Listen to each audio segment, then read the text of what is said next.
এই সূর্য, এদিকে আয়। জি ওস্তাদ। কিরে তোকে আমি কখন বলেছি এগুলা পরিষ্কার করতে? এখন পর্যন্ত পরিষ্কার করা হয়নি কিসের জন্য? ওস্তাদ, ওটা মায়ের তোর কানপট্টি গরম করে দেবো, তাড়াতাড়ি মোচ। আচ্ছা ওস্তাদ, আমি মুছে দিয়েছি। মোচ।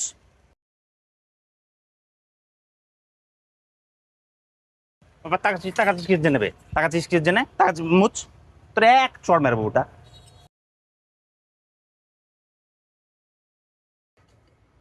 কিরে দুলাল, তোর যে দুদিন পরে বিয়ে, তুই কি ওস্তাদকে জানিয়েছিস তো ছুটি লাগবে? আমার তো মনে হয় তুই ওস্তাদকে দাওয়াতও দিসনি। কি বলবো বল, ওস্তাদ যে ধরনের মানুষ, ছুটির কথা বললেই তো রেগে যাবে। আর আমাদের মতো গরিব মানুষের বিয়েতে কি আসবে ওস্তাদ? আরে আসুক বা না আসুক, তোর বলার কর্তব্য তুই বলবি। ওস্তাদ মানুষ হয়, অন্য কার কথা শুনে যে রাগ করবে। তুই ঠিকই বলেছিস, যা বলে দেখি ওস্তাদ। হ্যাঁ একটা ভালো বলতো টাইট দে। ওস্তাদ, আমার তো 3-4 দিন ছুটি লাগবে। কিসের ছুটির কথা বলছিস তুই এখন? গ্যারেজে দেখছিস না কি পরিমাণে কাজের চাপ, আর কতগুলো গাড়ি আছে। তোকে যদি ছুটি দিই আমি গ্যারেজ চালাবো কিভাবে? তুই তো আমার গ্যারেজের মেন মিস্ত্রি।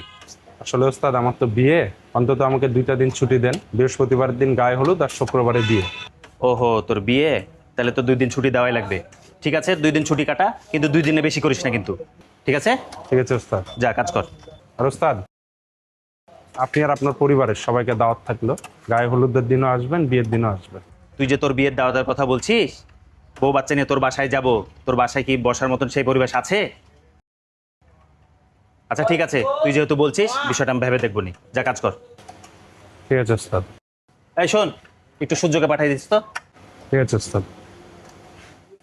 ওস্তাদ, স্বপ্নাট পরিষ্কার করে দিয়েছি। ভালো করেছিস। শোন, তোকে যে কারণে ডাকলাম, আচ্ছা দুলালের বাড়ির অবস্থা কেমন রে? ওস্তাদ, দুলাল ভাই বাড়ির অবস্থা তেমন একটা ভালো না।